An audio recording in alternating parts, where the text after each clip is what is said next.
নমস্কার বন্ধুরা, সুতৃষ্ণাস ফ্যামিলি কিচেনে আপনাদের সবাইকে স্বাগতম। আজকে আমি আপনাদের জন্য যে রেসিপিটি নিয়ে এসেছি সেটি হলো ইলিশ মাছের মাথা দিয়ে পুঁই শাকের তরকারি। চলুন বানিয়ে ফেলি। প্রথমে পুঁই শাকগুলো ভালো করে কেটে ধুয়ে নিয়েছি ইলিশ মাছের দুটো মাথা আর কিছু সবজি, পটল, আলু, কুমড়ো আর পুঁই শাকের ডাঁটাগুলো কেটে নেওয়া আছে। এবার কড়াইয়ের মধ্যে সরষের তেল গরম করে নেব। তারপর মাছের মাথাগুলো ভেজে নেব। মাছের মাথাগুলোর মধ্যে নুন হলুদ মাখিয়ে নিয়েছিলাম।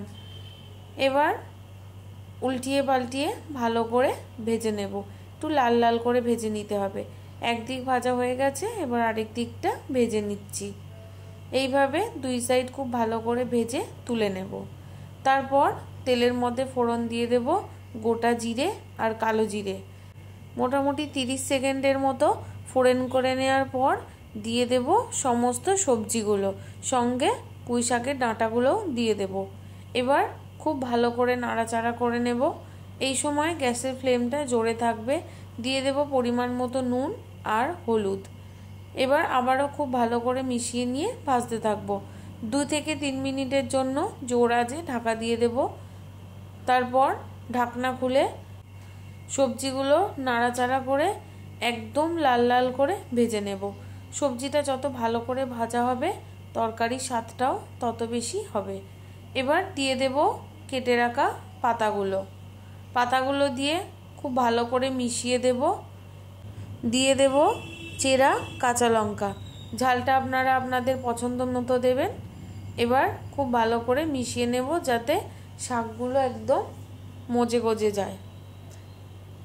দেখুন শাকগুলো একদম মজে গিয়ে কমে অল্প হয়ে গেছে।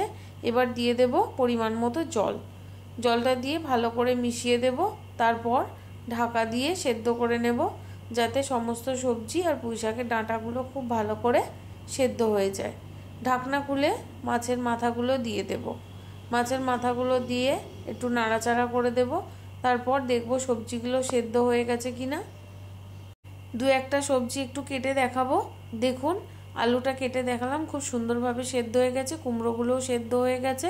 এবার একটু কয়েকটা সবজি ঘাটা করে দেব যাতে তরকারিটা একটু মাখো মাখো হয়। তারপর নামিয়ে নেব। বন্ধুরা, আপনারা যদি একটু ঝোল রাখতে পারেন, বা যদি একটু মাখো মাখো রাখতে চান সেটাও করতে পারেন। তৈরি হয়ে গেল দারুণ স্বাদের ইলিশ মাছের মাথা দিয়ে পুঁই শাকের তরকারি। বন্ধুরা, রেসিপিটা যদি আপনাদের ভালো লেগে থাকে তাহলে অবশ্যই লাইক, কমেন্ট, সাবস্ক্রাইব এবং শেয়ার করে পাশে থাকবেন।